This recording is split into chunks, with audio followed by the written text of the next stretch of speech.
Everywhere I went, people would ask, "What did your dad teach you about X, Y, and Z?" And racing was never an issue. I competed in 159 races, but he never showed up. When a person's identity is at stake, what happens next? Whenever traditions, affection, and scandal and public scrutiny clash, with the facts hidden under a cloud of silence. Behind the scenes of NASCAR's most illustrious dynasty, Dale Earnhardt Jr. endured agony, rejection, and severe disputes, yet he remained silent for a long time. But at long last, Dale Earnhardt Jr. reveals details about his stepfather and father that are even more troubling than we initially anticipated. No longer is there a hush. Here we see the unsettling power struggle between Dale Jr. and his stepmother Teresa, as well as the untold chapters of his search for identity and the emotional wounds caused by his father's estrangement. The flames. The racing world welcomed Dale Earnhardt Jr. with open arms. More intense than the rumble of the engines on the track was the legacy he was pushed into.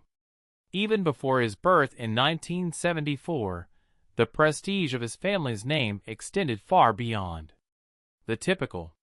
Dale Earnhardt Sr., his father, was more than just a driver.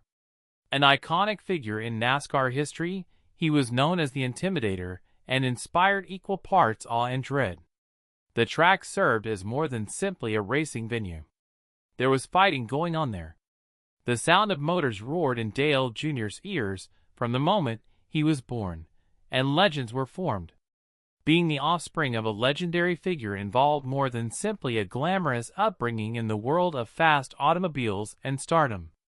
Living in constant vigilance meant that every move you made was being scrutinized, enlarged in size. Outside, everybody anticipated glory, but on the inside, things were more difficult. People moved at a breakneck pace, sometimes to an unhealthy degree. End of discussion. The driver is Dale Earnhardt Jr. I only have 3 laps left. Jay is here. The motor's rumble filled the void where everyone had gone silent. Although he had a fast-paced and disciplined childhood, he did not always have the kind of carefree and loving experiences that most kids had. The family's individual needs were frequently neglected due to the unrelenting demands of racing. Dale Jr. learned early on in this crucible that he needed to become a track whiz if he wanted to live, even if it meant giving up a simpler upbringing. That solitary family.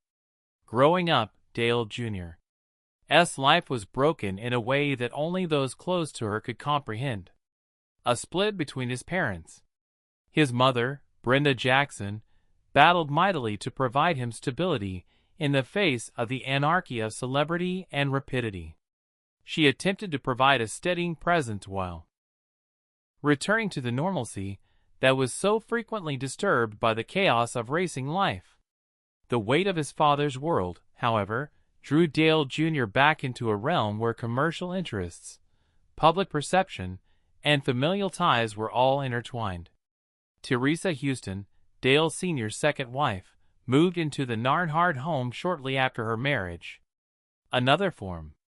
This place is more of a well-run business focused on winning races than a home full of shared moments. Many people connect family life with warmth and easy intimacy, but these were hard to find here. As a result, feelings were controlled and dialogue was metered. And affection frequently manifested as success and efficiency. The family relationship was characterized by a lack of open expression of emotion, according to Dale Jr.'s sister Kelly Earnhardt, who was a trusted confidant and protector. Survival, on the other hand, required deciphering oblique references and realizing that in this family, love was demonstrated via perseverance, strength, and the capacity to excel in high-pressure situations. Growing up, Dale Jr. had to become an expert driver, not only on the track, but also navigating the complicated terrain of a family that was physically close but emotionally distant. Interacted with me, became my buddy, or otherwise demonstrated interest. In this world, I couldn't help but feel like every win was a minor success over the constant stillness and opacity molded by a father's dual roles as hero and mystery. The icy motor of history. Legendary race car driver Dale Earnhardt Sr. was much more than that. His mere existence inspired awe and respect. He was almost mythical. From the outside looking in, he was the terrifying figure, brutal, uncompromising, and nearly untouchable. Despite his tough exterior, there was a man he had trouble expressing himself emotionally, particularly when discussing his own family. Dale Sr. lacked the magnetic presence he displayed while racing on the track while he was at home. On the contrary, he seemed to be protecting himself from vulnerability by remaining remote and concentrated. Within Dale Jr. In his son's view, his father stood tall and majestic as he built out a dominion at the speed of light. But there was also a hint of longing and doubt beneath that amazement. Gaining his father's affection was a process that required him to demonstrate quickness, talent, and triumph. Warm embraces and comforting words were absent, reassurances being held at the end point. Just a subtle nod, or worst, complete quiet. It was as rare to hear the words, "I'm proud of you," as it was for prizes to be won. Many great-grandchildren struggle with an unanswered question, and Dale Jr. was no exception. Was he only a shadow to his father, or did he really perceive him as a formidable rival? For Dale Sr., racing was his native tongue and the sole means of expressing his feelings for another person. Each twist and turn, every danger endured, and every battle won, had a chat while on the couch. To triumph was to gain acceptance.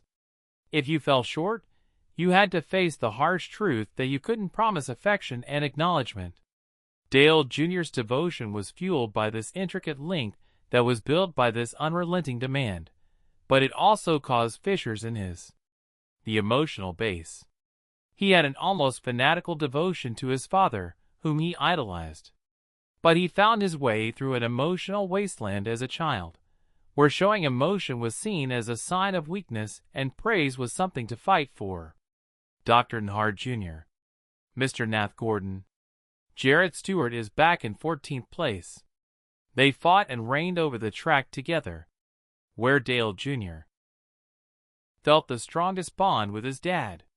Love was likewise put to the test, measured, and rationed in this crucible. Dale Sr. was still a man of distance and discipline when he wasn't racing. An individual who excelled in racing courses, but found it difficult to traverse the most personal lengths. Within Teresa's eaves. When Dale Jr. entered Teresa Nhard's home, the regulations of a different, uncharted gear was engaged between family and loyalty. Teresa was not your stereotypical stepmother, while Dale Nhard was behind the wheel. She ruled without exhibits of harshness or callousness resulting from contempt. However, she did not provide comfort or mother figures, velvety smoothness. Rather, she handled the Nhard family fortune with the level of care and strategy befitting a seasoned chief executive officer overseeing a high-stakes business. Her focus on history preservation and keen commercial acumen were hallmarks of her tenure as custodian of the Nhard racing empire. Emotions took a back seat to command and regulation. Everything within Teresa's sphere of influence was expected to uphold the majesty and gravity of the Earnhardt surname. This resulted in a transactional, pragmatic connection for Dale Jr. Everything from their encounters were characterized more by the establishment of professional boundaries than by any kind of nurturing relationship between family members. Never once did Dale Jr. contact her mother. Teresa never asked for or accepted the title, so it felt strange. No stories were read before bedtime. Not even the most basic forms of kindness that a young child may crave, like hushed assurances spoken in the dark. Instead, there were norms that had been established by his father, and were now being strictly enforced by Teresa, and he was expected to live up to these standards, regarding which Within the home, the Nhard dynasty was like mirror-polished chrome, brilliant, indestructible, and shining brightly under the limelight. Despite its shiny exterior, it was icy and unyielding on the inside. Aspiration and prestige took precedence over the comfort of family life. How well you did, and how strictly you adhered to. An image carefully selected for the eye of the public. The house was more of a test bed than a safe haven for Dale Jr. The upkeep of his legacy frequently took precedence over his emotional needs. A young man yet found the will to persevere even in this harsh setting. While Teresa's strict rule may have weakened his emotional intelligence, it also served to fortify his determination. Under the guise of a complicated family dynamic, Dale Jr. would learn to forge his own way, racing not only against rivals, but also against anticipation, the specters of the past, a hint of familiarity. Dale Jr. has spent a great deal of time in the shadow of a legendary figure. An authoritative figure whose presence alone, coupled with the deafening rumble of engines, inspired reverence rather than rhetoric. When Dale Sr. was a kid, he was frequently set aside for the racecourse, the next major triumph. Even though they were related by blood and name, the boy frequently felt unnoticed due to the pressures of expectation. The day Dale Jr. won his first race, though, changed everything. Have been in the company of others who did, and that failed. And this was all while he was a mere 17 years old, a kid still figuring out the harsh vocabulary of racing. All motion appeared to come to a standstill as the checkered flag was raised over him. Even more crucially, so did his father stare. Elder Dale stared at his kid with the cool, collected respect of a seasoned competitor, seeing a potential successor or worthy adversary, rather than the faraway gaze of a parent overseeing an heir. Suddenly, he seemed to recognize me, not as his son, but as a member of the family. I was just a driver to him, Dale Jr. remembered in retrospect. The recollection was filled with a mix of pride and wistful nostalgia. It was as if the glance were saying, "You belong here." But the standard is still set high, with a complex combination of approval and challenge. And yet, the concept of validation was delicate. It was not accompanied by comforting words or a bare hug. It was a form of exchange based on laps led and races completed. Although thrilling, the unusual recognition simply served to widen the silent gap between. As the engines cooled off, dad and son. Recognition based on performance wasn't enough for Dale Jr. In the midst of intense rivalry, he yearned for the type of unwavering approbation that was impossible to acquire.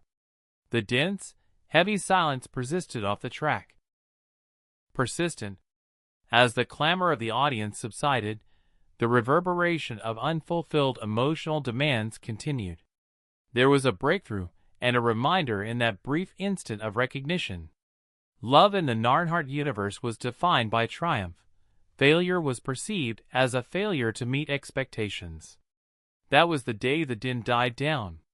The racing world awoke to a routine February 18, 2001. Packed with excitement, nervousness, and the old-fashioned cacophony of roaring motors and screeching tires. There was more to the Daytona 500 than just racing. Nobody expected what the day would bring. Yet it was the stage where legends were built and remembered. The penultimate lap collision by Dale Sr. held the breath of millions of fans, who then felt their breath crushed. What had transpired was unfathomable. The track that had been his domain was the site of the death of the man who had defined a generation of racers. Dale Jr. considered it more than just top news. It shook his entire universe to its core and caused an agonizing rupture.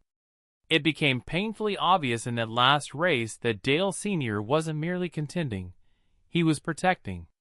As the race came to a close, he patiently waited behind the pack, preventing Michael Walrip and Dale Jr., drivers for Dale Nhard Incorporated, from escaping. It was an altruistic act by a father who, in his own way, was demonstrating his love for his kid in the only way he could, by making space for him. The Nhard family, however, grieved in silence. Neither live television nor headlines should have covered it. It had an intimate, concealed, and frequently concealed beneath the unyielding facade sculpted by life's trials and tribulations. Things that you and I will never see or feel happened to Dale Nhard when he was behind the wheel. Teresa Nhard took charge of the estate and the empire with a vengeance, assuming the dual roles of guardian and manager. People noticed the power. The family struggled with a deep loss behind closed doors. In response, Dale Jr. hid his suffering beneath a mountain of work and unrelenting pressure. With unwavering resolve, he dove headfirst into the race. Maybe he wanted to leave a trail of silence after his father passed away, or maybe he wanted to show that he could live up to the Earnhardt name on his own. However, beneath each triumph and news conference, there remained an unhealed wound, a void that resounded more than any engine. Even after the sound had ceased, the utter stillness was overwhelming. A life was cut short, but that wasn't all.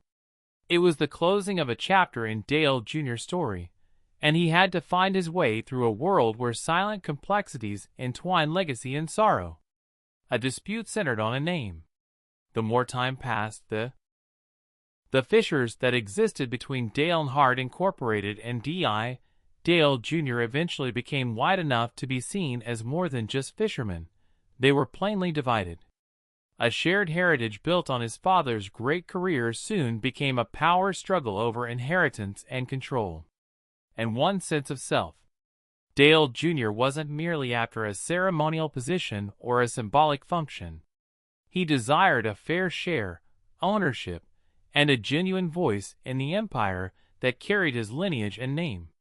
That being said, Teresa Nhard, CEO of, with icy determination, D.I. ran the company.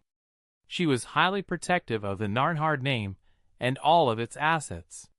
Despite everything that Dale Sr. had done and accomplished, he was unable to access the machine that his father had created. And in my capacity as an. Finally, I'd like to reflect on the experiences of a driver who is now operating a machine independently. It was intolerable, the inconsistency. Everything from the structure to the race vehicles and souvenirs bore the Nhard moniker. However, the babysitters, both in the driver's seat and at the executive table, that term was no longer tolerated. Even though their father had developed a successful business, Teresa was hesitant to give Dale Jr. and Kelly a sizable stake in it, despite the fact that the elder Dale had planned to instill D.I. in his offspring. She brought on Max Siegel to lead D.I.'s global operations in 2006. After Chipkin Racing bought out D.I., they changed their name to Nhard Ganassi Racing. However, this was far before their relationship hit its breaking point. By the time, the strain had surfaced as early as December of 2003. A deeply introspective Dale Jr. Download. Dale Jr. remembered a time when things started to fall apart. There had been no payment to him for 3 months. The team executive advised him to talk to Teresa and nobody else when he approached Ty Norris, to maintain an air of professionalism. Unfortunately, things escalated rapidly. With a yell, Dale Jr. "Y'all haven't paid me. You've breached my contract." Norris told the story. It became sour. In 2008, Dale Jr. would depart D.I., but the team's fortunes deteriorated when he expressed his dissatisfaction. An event that many fans recall with astonishment marked the peak of the tension. When Dale Jr. departed D.I., Teresa wouldn't let him have the number 8 car. A number, at least from the outside looking in. However, races revolve around numbers. Those were not arbitrary numbers. Previously, Dale Jr., who was identified by his ascent, the legacy of his father, and his own personal brand. A message more savage than words was sent when Teresa withheld it. You do not have any claim to this inheritance. It is mine. Still, the treachery was far from over. A long time after Dale Jr. had established his own trajectory with JR Motorsports, in 2016, a considerable amount of time later, a clandestine but startling court struggle sprang out. To secure the privilege of using his own surname in a variety of contexts, Dale Jr. applied for a trademark enterprises that he runs under his own name. As he planned to include Nhard in future media and merchandise endeavors, he sought to ensure his legal protection. Teresa raised her hand, not in a passive or symbolic way. In response to Dale Jr.'s trademark application, she formally opposed it in court. Surprisingly, the stepmother of the man whose name was Dale Nhard, the one who had the name from birth and helped make it famous, was now suing him in federal trademark court. Teresa was of the opinion that giving Dale Jr. the rights would lead to misunderstandings in the market, which could violate her right to manage DI trademarks. It went beyond a simple legal disagreement. It hit close to home and had a terrible effect. "You don't own your name," was in essence the message given to Dale Jr. No longer in this location. The court document was made public.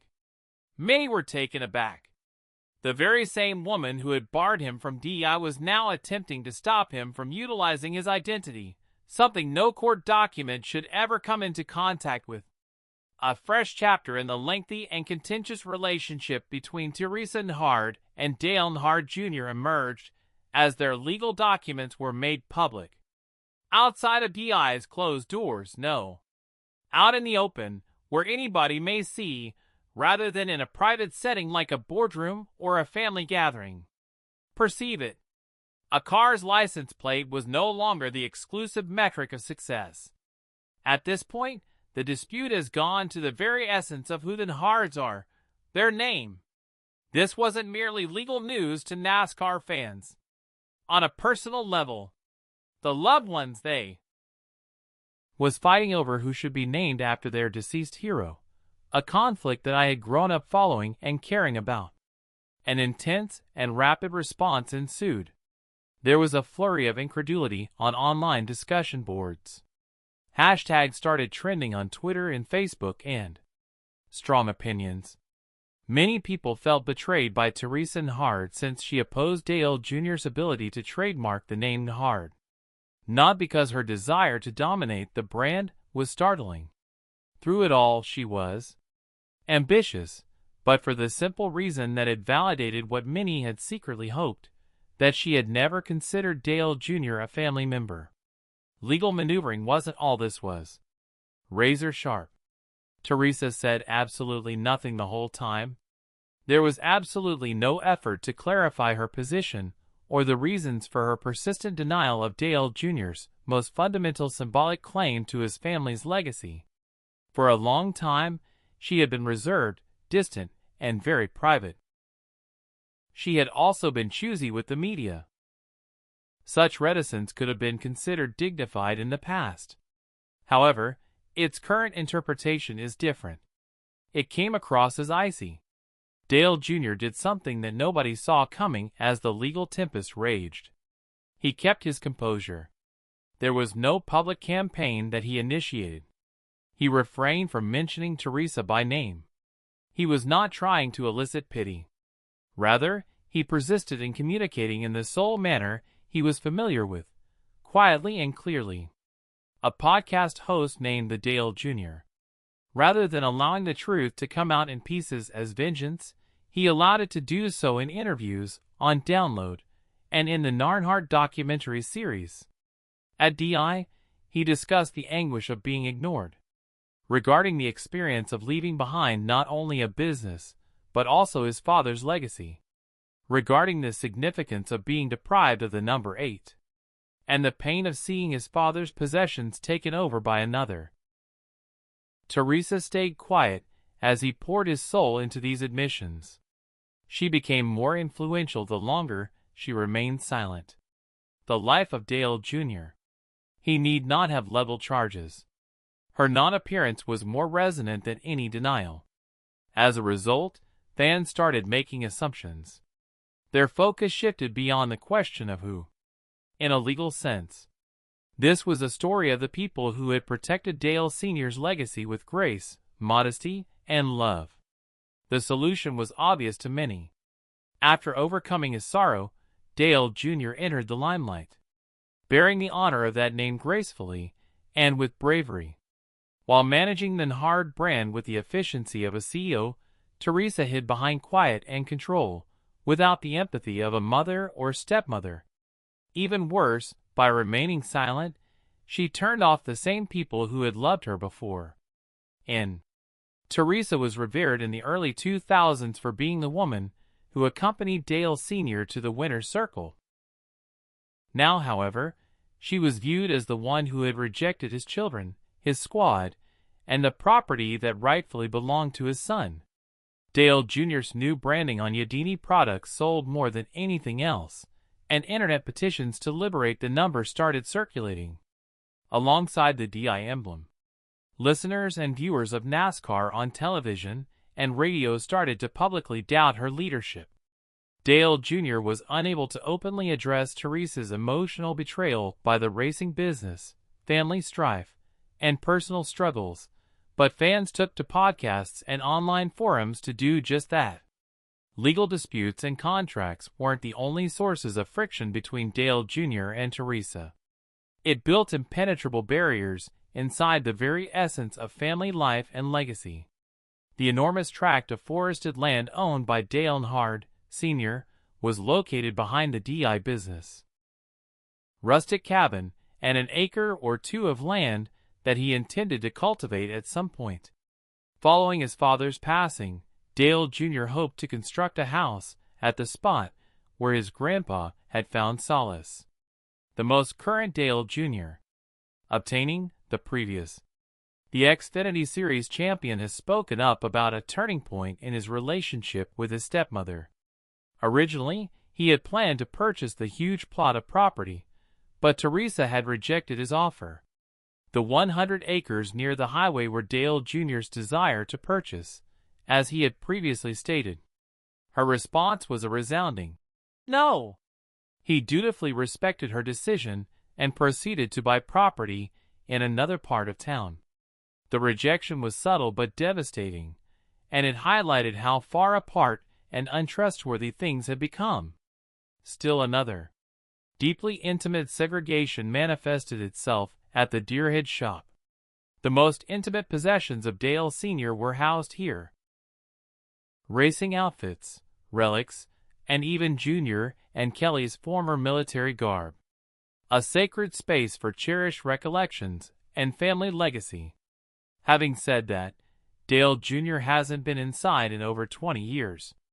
It seems like nobody has been inside since the day Dad passed away. The doors were shut.